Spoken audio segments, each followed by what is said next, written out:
The gangplank rattled under heavy boots as dawn broke over the harbor. Salt wind moved across the water.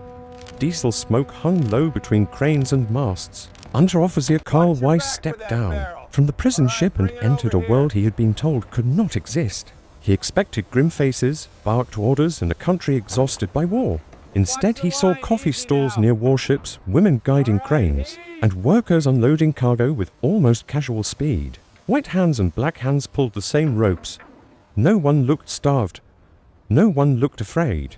That was the first crack in everything he believed. Nazi propaganda had taught German soldiers to picture America as a decadent giant. Rich, perhaps, but weak, loud, divided, and too soft to bleed for long. Yet by 1943, the Atlantic already told a different story. Convoys kept coming. Bombers kept arriving. And somewhere beyond the horizon, a continent kept feeding every front. Weiss had been taken in North Africa after the collapse in Tunisia. The desert had ended one illusion already. More than 200,000 Axis troops were captured there. Many were shipped west across an ocean they had only known from war maps.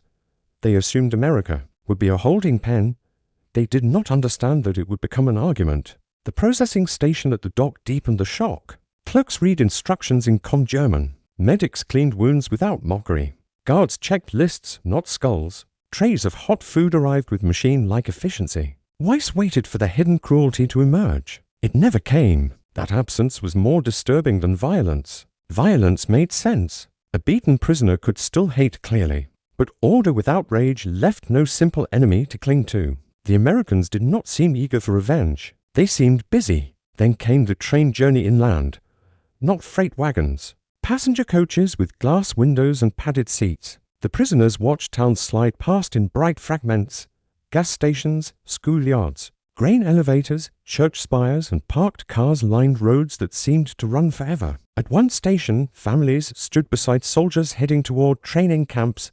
Children waved flags. A vendor sold newspapers and cold drinks. To teenage girls laughed over a shared milkshake. Nearby, German prisoners sat behind guarded windows in field grey uniforms. The platform held enemies and civilians together in one American scene. The trip became a moving lesson in scale. Rail yards spread wider than city centers. Smokestacks marked the horizon like black pencils. At night, mills burned red under the clouds. Whole neighborhoods glowed with electric light. Even in wartime, America seemed lit from within. Weiss noticed details that hurt more than speeches. A worker finished half an apple and threw the rest away. Another stepped into his own truck after a shift and drove home alone. Small gestures of waste and personal freedom seemed almost obscene to men trained inside rationing, obedience, and shortage. By the time the prisoners reached Texas, the unease had become harder to hide. The camp was ringed with wire and watched from towers, but the barracks held bunks, blankets, lights, and heated water. There was a kitchen that served regular meals, a medical building, a recreation hall, shelves with books, a canteen where soap and cigarettes could be bought with camp script. America would eventually hold hundreds of thousands of German prisoners during the war. Camps dotted forests, plains, cotton country, and small town edges. They formed a strange second battlefield, one without artillery but full of consequences. Men who had fought for dictatorship were now forced to observe democracy at close range. Carl Weiss became one of those reluctant observers.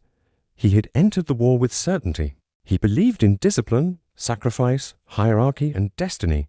Even after defeat in Africa, he still told himself Germany had lost ground, not truth. Yet each ordinary American sight rubbed against those beliefs until sparks began to show. The first weeks passed in routine.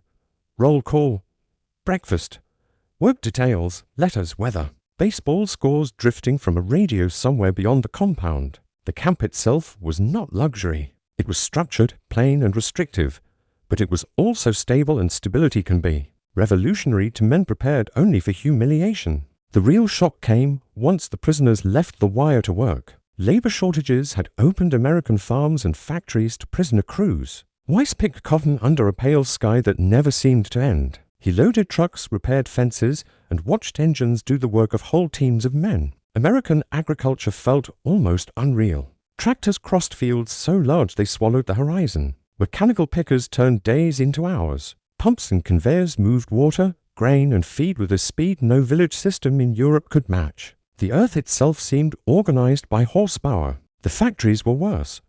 Worse because they confirmed the scale of what Germany was truly fighting. Conveyor belts carried metal in streams. Spare parts lay stacked in open crates. Fuel drums stood in rows like soldiers. Forklifts darted between sheds while whistles, radios, and shouted jokes mixed with the clatter of production. For every machine Germany nursed through repair, America seemed able to replace 3. For every bombed workshop in the Reich, another plant here looked ready to double output by Monday. This was not just industry, it was depth, a form of power that did not feel strained. Dust covered the prisoners on farm details. Oil and lint settled on them in mills. Through it all came another sound that gnawed at Weiss more quietly than engines ever could. American workers argued about wages, about Roosevelt, about taxes, weather, baseball, and bosses. They criticized leaders openly while continuing to work. That freedom sounded reckless. In the world Weiss knew, careless words could end a career or a life. Here, a farmer cursed federal policy over lunch and went back to stacking sacks. A mechanic mocked officials on the radio and still punched out at dusk. The state was present, but it was not worshipped. America also confused the prisoners in harsher ways. Segregation was visible. Black Americans wore the same national uniform yet did not share equal treatment.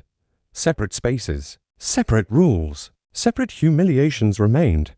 German prisoners saw that injustice plainly, but they also saw black guards carrying authority over white German captives, and that contradiction struck hard. Weiss once watched a black military policeman check transport papers, while 2 German corporals stood waiting for his approval. The corporal ranks on their collars meant nothing in that moment. The order was lawful, ordinary, and unquestioned. Nazi racial doctrine had no elegant answer for what his own eyes reported. The camp commandant never lectured them about ideology. He did not need to. America kept doing the work for him. Hot meals arrived on time. Wounded prisoners were treated. Mail was delivered. Rules were enforced, but often without theatrical cruelty. Reality itself became the most dangerous text in camp.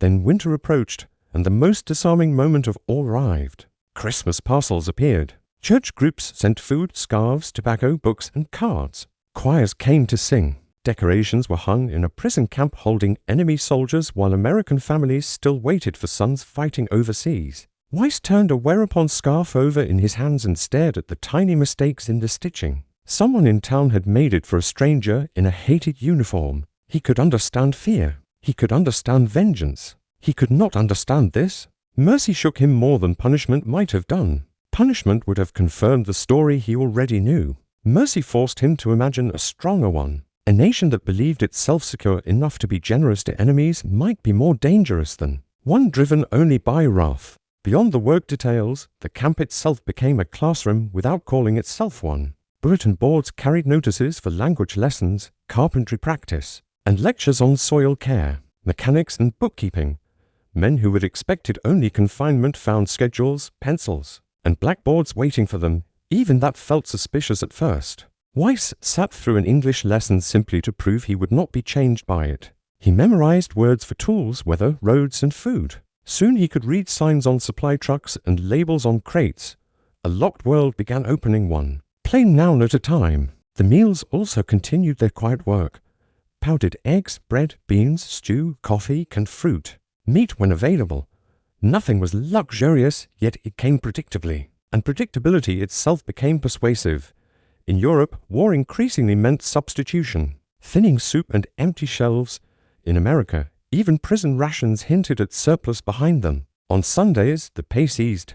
Sunlight lay across the barracks' roofs. From beyond the wire came church bells, truck engines, and the faint chatter of a town living its ordinary life. Prisoners wrote letters or walked slow circles in the yard, breathing dust and wondering how a nation at war could still sound so normal. Sometimes local civilians saw the work crews up close. A woman handing out water at a field edge. A storekeeper watching guarded prisoners march past his porch. Children staring without fear at foreign uniforms. These brief encounters lacked drama, yet they accumulated inside Weiss with stubborn force. The Americans did not behave like a cornered people. Weiss began comparing scales whether he wanted to or not. Germany fought for oil. America flowed on it.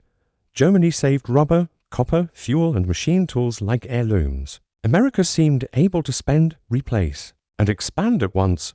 The war was no longer a duel between armies, it was a contest between exhaustion and depth. The guards noticed these shifts without naming them. They saw which prisoners volunteered for extra classes, which ones stopped repeating slogans, which ones read newspapers twice. Some still held tightly to the old faith. They formed small islands of defiance in barracks, corners, whispering that defeat on the map did not matter. Yet even their voices sounded rehearsed now. That rhythm mattered. America absorbed disruption and kept its shape. A ship could sink, and more ships would come. A harvest might fail somewhere, and trains would still bring food from elsewhere. A strike, a complaint, a shortage, a scandal, none of it seemed enough to stop the larger motion. For a soldier raised on rigid systems, the resilience felt uncanny. By the time winter deepened, Weiss no longer asked whether the America around him was real. The harder question was what it meant. If this was decadence, then decadence had built ports, fed armies, armed allies, and left enough confidence to spare kindness for enemies. That thought stayed with him longer than any guard's command. The war kept moving outside the fences. Sicily fell. Italy turned. Allied bombers pounded Germany. In June 1944, the Western Allies came ashore in Normandy. Newspapers reached the camps. Maps appeared in common rooms. Bulletins arrived with a dull administrative tone that somehow made the disaster sound even more final. Inside the barracks, prisoners split into uneasy camps of their own. Some clung harder to slogans as the front collapsed. Some withdrew into silence. Others drifted toward practical thoughts. Bread, home, wives, roofs, children. The vocabulary of glory shrank. The vocabulary of survival took its place. The camp libraries grew. English classes filled.